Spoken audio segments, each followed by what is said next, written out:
Nossa equipe vai falar um pouco sobre o tema do fracasso escolar.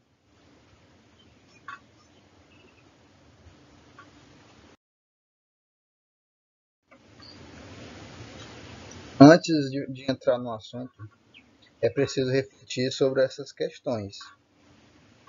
Você acha que há fracasso escolar? Por quê? Na sua opinião, quem fracassa? Quem é o responsável? Essas questões geraram amplo debate ao longo da história na área da educação e, consequentemente, há diversas teorias que pretendem respondê-las.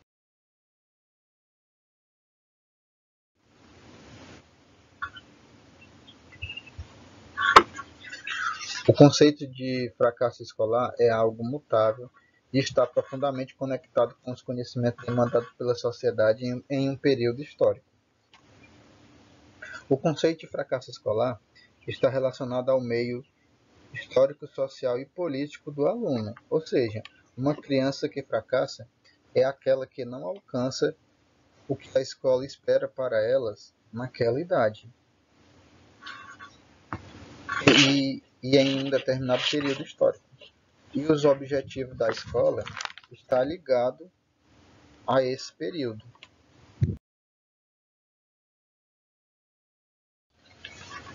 O termo fracasso escolar é o mais conhecido e difícil de ser substituído, embora seja um termo excludente. Esse termo é o mais usado no meio educacional para designar crianças com baixo rendimento escolar. Porém, esse termo ele é vago e excludente, pois não leva em consideração o desenvolvimento global do aluno. Por exemplo, um aluno que tem habilidades esportivas, mas não desenvolve o conhecimento lógico-matemático que a escola quer, é considerado em situação de fracasso. Ou seja, a escola vê o aluno, essa teoria vê o aluno a partir de um único ponto de vista, esquece as diversas potencialidades que pode ter um ser humano.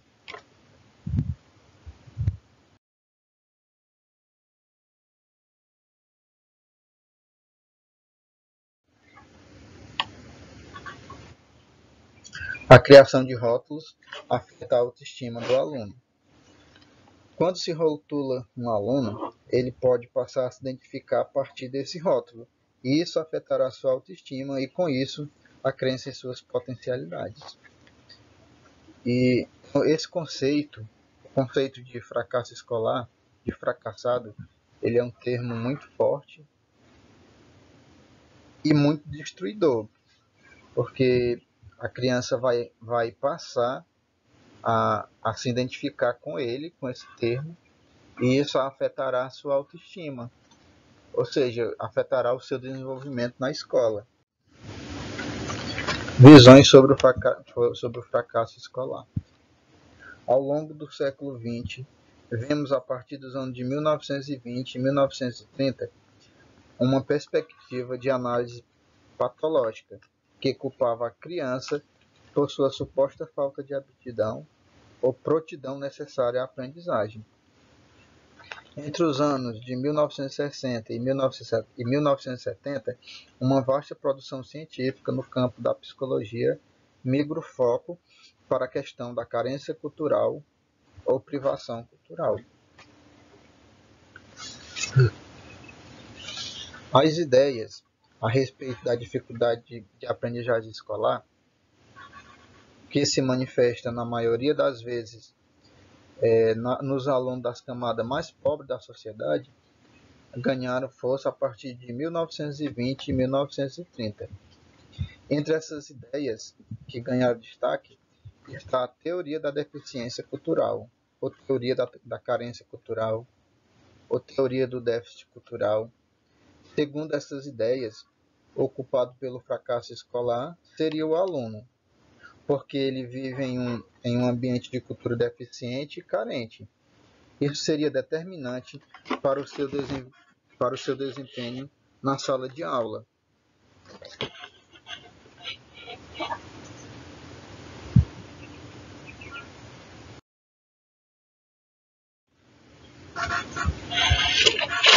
Para a teoria da privação cultural, os membros das camadas desfavorecidas são portadores de deficiências. Para a teoria do déficit cultural, as crianças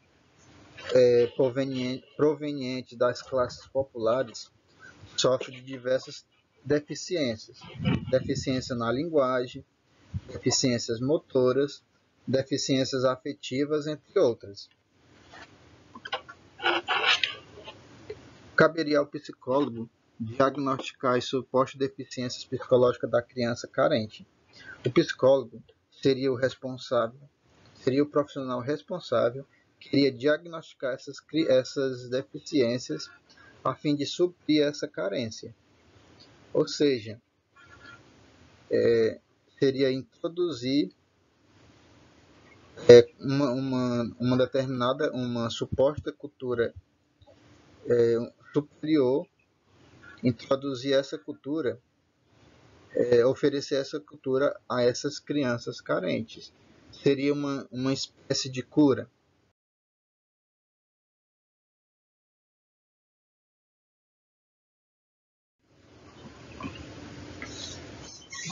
Nessa época, deu-se a implementação de programas de educação compensatória, tanto no Brasil como em outros países, especialmente nos Estados Unidos. Esses programas visavam oferecer aos alunos carentes condições para recuperar o seu atraso e diminuir sua condição de carência, para que ele fosse reabilitado na sociedade com condições necessárias para competir com os alunos de supostas culturas superiores. As primeiras críticas à abordagem da privação cultural iniciaram-se ainda no final de 1960. No final de 1960, começaram a surgir as críticas à teoria do déficit cultural. Essas críticas mostravam o caráter preconceituoso e discriminatório da teoria da deficiência cultural. Além disso, essas teorias mostram que a causa do fracasso não estaria ligado ao aluno. Não é o aluno que é o culpado pelo fracasso escolar. E sim, as causas do fracasso escolar estariam ligadas ao modelo de sociedade cristalizado pelo sistema capitalista. Esse modelo reproduz uma estrutura que dificulta a ascensão social das camadas mais baixas da sociedade.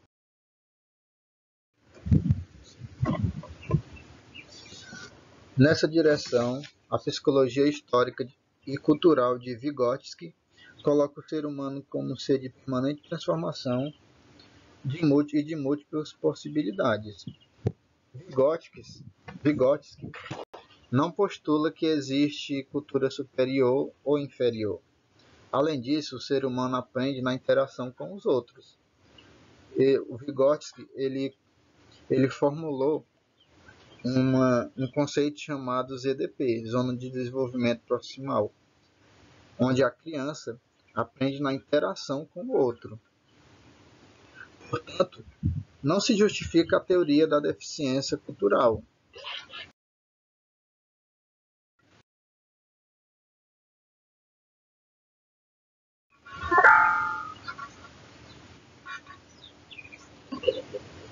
No Brasil, entre as autoras que questionam a teoria da privação cultural, destaca-se Maria Helena Souza Pato, superando os estigmas do fracasso escolar. Para superar os efeitos danosos do fracasso escolar, é necessário repensar a formação e prática de diversos profissionais que atuam na educação. Uma reflexão aprofundada em crítica sobre o assunto é fundamental no âmbito da formação dos psicólogos, professores e outros profissionais da educação.